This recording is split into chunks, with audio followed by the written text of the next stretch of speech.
अगर आप अपना घर बनाना चाहते हैं या सोच रहे हैं घर बनाने की, तो ये वीडियो स्पेशली आप लोगों के लिए बनाई गई है। आज इस पूरी वीडियो में हम आपको स्टेप बाय स्टेप बताएंगे कि किन किन चीज़ों का आपको ख्याल रखना पड़ेगा, right from the footing up to the finishing level. तो यहाँ पे आपको वो सारी चीजें बताएंगे जो आपके घर को स्ट्रॉन्ग, सेफ और कॉस्ट इफेक्टिव बनाएंगी। पहला वाला पॉइंट जो रहेगा वो रहेगा प्लानिंग एंड बजटिंग। इसमें आपको किन किन चीज़ों का ख्याल रखना पड़ेगा, जैसे आपका लैंड सिलेक्शन, जैसे आपका लैंड का अप्रूवल आपको चेक करना होगा, इसकी लीगल क्लियरेंस है कि नहीं है, जहां पे आपने जमीन ली है वो क्लियर है कि नहीं है, लोकल अथॉरिटी से अप्रूव्ड है कि नहीं है। ऐसा नहीं होना चाहिए कि वो ग्रीन जोन में आती है और आप कंस्ट्रक्शन कर गए। और दूसरा पॉइंट यहां पे आपको ध्यान में रखना होगा वो ये है कि आपका जो बजट है वो प्रॉपर आप बजट लेके चलिए। आपको स्ट्रक्चर में कितना लगाना है, आपको फिनिशिंग में कितना लगाना है, आपको इंटीरियर में कितना लगाना है, और इसके साथ साथ कम से कम 10% एक्स्ट्रा लेके चले। और इसके साथ साथ जो तीसरा पॉइंट इसी के अंदर है वो है आपका जो आर्किटेक्चरल प्लानिंग है, आपकी जो स्ट्रक्चरल प्लानिंग है, वो एक आप रिनाउंड आर्किटेक्ट या स्ट्रक्चरल इंजीनियर से करवाएं। Point number 2, soil test and foundation. क्या करना है, आप जिस एरिया में घर बनाना चाहते हैं वहां पे ना जो सॉइल है उसका टेस्ट करवाए, उसकी जो बेयरिंग कैपेसिटी है, लोड कैरिंग कैपेसिटी है, वो कितनी है, ये पहला। दूसरा, उसी के हिसाब से क्या होता है, फाउंडेशन को भी डिजाइन करना होता है। वो डिपेंड करता है कि हमारी सॉइल बेयरिंग कैपेसिटी कितनी है। अगर हमारी सॉइल बेयरिंग कैपेसिटी बहुत ही कम है, 24 न्यूटन से कम है, तो उसके हिसाब से हम लोग क्या करते हैं, वहां पे पाइल्स लगा देते हैं, लेकिन वो बड़े बड़े स्ट्रक्चर्स के लिए है। लेकिन अगर आपको G+3, G+4, G+5, G+6 तक बनवाना है तो उस केस में आपको क्या करना पड़ेगा, उस केस में आपको फिर राफ्ट फाउंडेशन प्रोवाइड करनी पड़ेगी। अगर आपकी सॉइल की बेयरिंग कैपेसिटी अच्छी खासी है तो उस केस में आपको आइसोलेटेड फुटिंग लगानी पड़ेगी। तो ये आपको ध्यान में रखना होगा। पॉइंट नंबर 3 वो है मटेरियल टेस्टिंग। सबसे पहले जो टेस्ट आप करेंगे ना वो आप करेंगे ब्रिक के ऊपर। जैसे आप यहाँ पे देख रहे हैं ब्रिक है मेरा, आपको क्या करना, 2 ब्रिक्स को लेना है और यहाँ पे आप देखें, यहाँ पे ऐसे, अब जरा यहाँ पे चेक करिए, मेटालिक साउंड आ गया ना, तो दैट मींस ये ब्रिक अच्छी है। और यहाँ पे एक चीज और कर लीजिए, ड्रॉप टेस्ट। मैंने क्या किया है, 3 फीट के ऊपर लेके आइए और यहाँ पे 2 छोड़ दीजिए। ये देखिए यहाँ पे, अब ये ब्रिक यहाँ पे टूटी नहीं, तो दैट मींस ये ब्रिक अच्छी है। ओके, अगर ये ब्रिक टूट भी जाती है ना तो इससे मतलब क्या होता है, यहाँ पे 2 चीजें निकालनी होती है हमें। जैसे हमने क्या करना है, अगर ये ब्रिक टूट के बिखर गई, छोटी छोटी पीसेस में बिखर गई, तो दैट मीन्स ये गड़बड़ है। अगर ये टूट के 2 हिस्से में होगी तब भी ये ब्रिक चलेगा। उसके बाद अगर मैं बात करूंगा यहाँ पे फाइन एग्रीगेट्स के बारे में, जैसे आप यहाँ पे देख रहे हैं, ये देखिए यहाँ पे फाइन एग्रीगेट्स, इनको भी आपको यहाँ पे देखना होगा। जैसे आप यहाँ देखिए, छान के इस्तेमाल करना है आपने।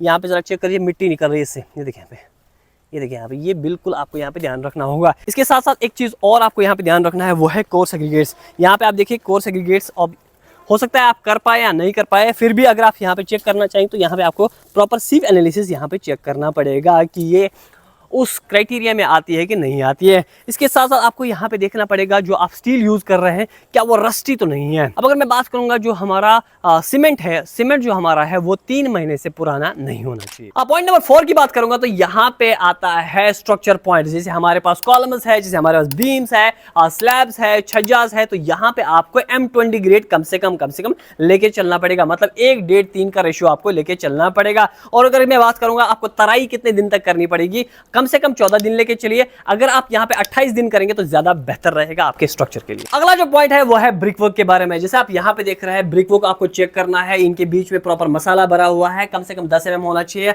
उसके बाद इसमें जो रेशियो आपको इस्तेमाल करना है वो रेशियो भी आपको यहाँ पे चेक करना होगा। अगर आप यहाँ पे फुल ब्रिक वॉल कर रहे हैं, मतलब 9 इंच की ब्रिक वॉल कर रहे हैं, तो उस केस में आपको यहाँ पे 1:6 लेके चलना है। अगर आप यहाँ पे हाफ ब्रिक वॉल कर रहे हैं, मतलब 4 इंच की या 4.5 इंच की ब्रिक वॉल रख रहे हैं, तो उस केस में आप यहाँ पे 1:3, 1:4 का रेशियो लेके चले।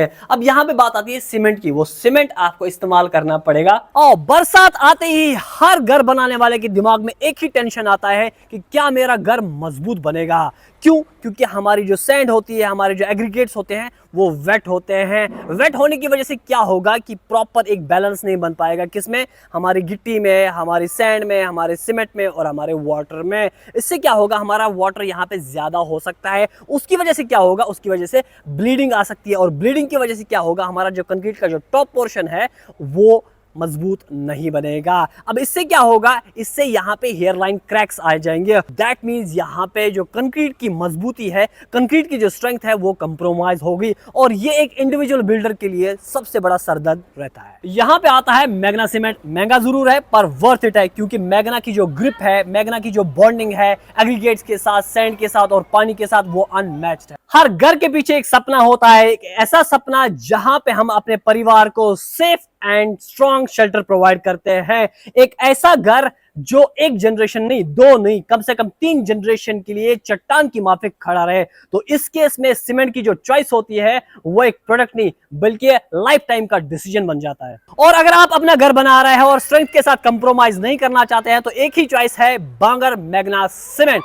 क्लिक कर लीजिए गेट एस्टिमेट और अपने शेल्टर का लेटेस्ट प्राइस चेक करिए। पॉइंट नंबर 6 हमारा होने वाला है फिनिशिंग एंड इंटीरियर। जैसे आप यहाँ पे देख रहे हैं प्लास्टर करवाना है आपको। अब यहाँ पे ये देखना है आप इनर करवा रहे हैं, आउटर करवा रहे हैं या सीलिंग प्लास्टर करवा रहे हैं। यहाँ पे आपको ध्यान रखना होगा कि आप कौन सा प्लास्टर करवा रहे हैं और कितने एमएम का करवाना पड़ेगा। अगर मैं बात करूंगा आउटर प्लास्टर की, तो आउटर प्लास्टर आप कम से कम यहाँ पे 15 एमएम लेके चले, 15 से आप यहाँ पे 18 के साथ आप यहाँ पे 20 से 22 एमएम लेके चल सकते हैं। वो डिपेंड करता है कि आपको ग्रू कटिंग तो नहीं करनी है। अगर मैं बात करूंगा इनर प्लास्टर की, तो आप यहाँ 12 mm लेके चल सकते हैं। और अगर मैं बात करूंगा सीलिंग प्लास्टर की, तो सीलिंग प्लास्टर आप यहाँ पे 6 mm लेके चल सकते हैं। अब अगर मैं बात करूंगा इनके रेशियोज की, आप यहाँ पे रेशियो क्या रख सकते हैं। अगर मैं बात करूंगा आउटर प्लास्टर की, तो आउटर प्लास्टर आप यहाँ पे लेके चले 1:4 to 1:6। और अगर मैं बात करूंगा इनर प्लास्टर की, तो आप यहाँ पे लेके चलिए 1:3 to 1:4। और इसी के अंदर एक चीज और आपको ध्यान रखना होगा, वो है फ्लोर टाइल्स का। फ्लोर टाइल्स का आपको क्या करना पड़ेगा, प्रॉपर लेवल में लेना पड़ेगा। और इसके साथ साथ आप यहाँ पे देखिए स्कर्टिंग ये प्रॉपर यहाँ पे लगी हुई होनी चाहिए। एक और चीज की मैं बात करूंगा यहाँ पे, वो है प्राइमर, पुट्टी, पेंट। इस चीज का भी आपको यहाँ पे ध्यान रखना होगा, कितने कोट्स में करना है, कितना टाइम देना है इनके बीच में, ताकि ये प्रॉपर तरीके से सूख पाए। उसके बाद अगर मैं बात करूंगा किचन की, बाथरूम की और हमारे टॉयलेट की, वहां पे एक प्रॉपर वाटर प्रूफिंग लेके चलिए। अब अगर मैं बात करूंगा रूफिंग की, तो देखिए यहाँ पे आपको किन किन चीजों का ख्याल रखना पड़ेगा। जैसे आप यहाँ पे देखिए इसको लीक प्रूफ बनाना है,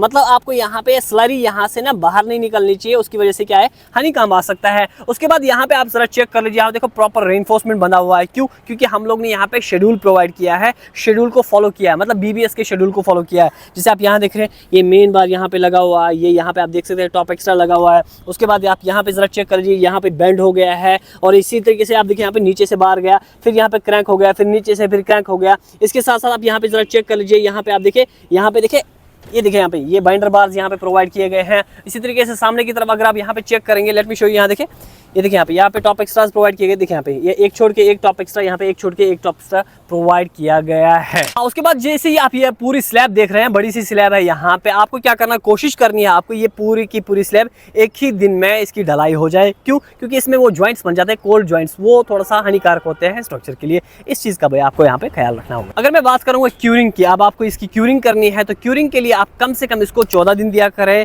और अगर आप ज्यादा कर सके तो 28 दिन लेके चला करें, ताकि ये बिल्कुल ही मजबूत हो जाए। कुछ कॉमन मिस्टेक्स का भी आपको यहाँ पे ध्यान रखना होगा। जैसे हम लोग ब्लाइंडली ट्रस्ट कर लेते हैं कॉन्ट्रैक्टर के ऊपर, आप रेगुलरली साइट को विजिट किया करें। उसके बाद आपको यहाँ पे ध्यान रखना होगा जो एस्टिमेट है क्या वो प्रॉपर जो रेगुलर कॉस्ट है उसके साथ मैच कर रहा है, नहीं मैच कर रहा है, एक्चुअल कॉस्ट के साथ मैच कर रहा है, नहीं कर रहा है। इसके साथ साथ आप यहाँ पे देखिए कि आपको प्रॉपर यहाँ पे जो क्वालिटी है, क्वालिटी चेक करते रहना है। क्यों? क्योंकि आप कंप्रोमाइज नहीं कर सकते, क्योंकि आपका ये फ्यूचर है, आप अपने फ्यूचर के साथ खिलवाड़ नहीं कर सकते। अगला जो पॉइंट हमारा होने वाला है वो है लीगल एंड सेफ्टी। अपनी कंस्ट्रक्शन का प्रॉपर यहाँ पे इंश्योरेंस करवाए। उससे क्या होता है कि अगर कोई भी मिसहैपनिंग हो गई कंस्ट्रक्शन साइट पे, वो वहां से कंपनसेट हो जाए। अब अगर मैं बात करूंगा यहाँ पे लेबर्स की, तो लेबर्स को आप यहाँ पे प्रॉपर तरीके से पीपीई प्रोवाइड करेंगे, मतलब आपको उनको हेलमेट प्रोवाइड करना पड़ेगा, शूज प्रोवाइड करना पड़ेगा। इस चीज का भी आपको यहाँ पे ध्यान देना होगा। सेफ्टी के लिए एक और चीज लेके चलिए, जो लोकल अथॉरिटी होती है ना, उसका भी एक बार इंस्पेक्शन करवाए कंस्ट्रक्शन के दौरान। अब मैं ये सारे पॉइंट्स एक बार फिर से रिकैप कर लेता हूं, ताकि आप इनको मेमोराइज करें और आप इनको इस्तेमाल करें। पहला जो पॉइंट है वो है हमारा प्लानिंग एंड बजटिंग। दूसरा जो पॉइंट हमारा है वो है फाउंडेशन एंड स्ट्रक्चर। तीसरा जो पॉइंट है वो हमारा वॉल्स एंड ब्रिकवर्क है। पॉइंट नंबर 4 जो है वो हमारा रूफिंग एंड स्लैब है। और पॉइंट नंबर 5 जो है हमारा वो है हमारा finishing and interior. Point number 6 जो हमारा है वो है हमारा common mistakes to avoid. Point number 7 जो हमारा है वो है लीगल एंड सेफ्टी। घर बनवाना लाइफ टाइम इन्वेस्टमेंट है, इसीलिए अवेयरनेस और राइट नॉलेज सबसे इंपॉर्टेंट है। गाइस, अगर आपको ये इन्फॉर्मेशन अच्छी लगी तो वीडियो को लाइक करें, चैनल को सब्सक्राइब करें,